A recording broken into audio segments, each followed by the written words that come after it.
EPA Director Scott Pruitt has decided that he wants to make his agency a little more transparent for the American public. He believes that the public needs to know why the EPA is putting out certain regulations and why they want to cut other regulations.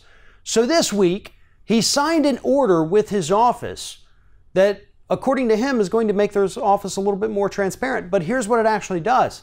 It doesn't create any more transparency. All it says is that the EPA can only use information that has been made available to the public.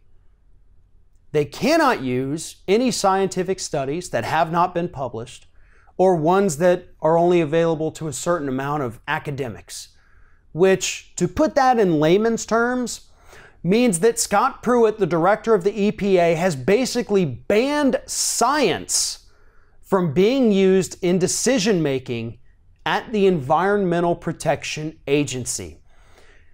Do you know what is available to the public right now? Scores of papers containing misinformation and falsified data about the harm that regulations cause to businesses. None of it's true.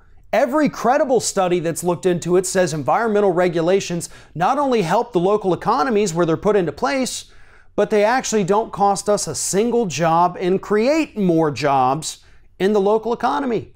Regulations are good for business, but businesses don't want to have to pay a few extra dollars to make sure that they're not sending poisons out into the air or dumping poisons into the water. And so Scott Pruitt says, fine, we'll just get rid of science, and then people can't be mad at us when we make these rules, or more importantly, repeal these rules that say that, hey, it's okay to put some more mercury and arsenic in the air or put some cancer-causing chemicals in your water. Because look at this study that I found from, where is this? Heritage Foundation, and they said it's perfectly fine. That's what's going to happen. That's not speculation. That's what's going to happen. Because Scott Pruitt, I guess, just has this deep-seated hatred for the environment.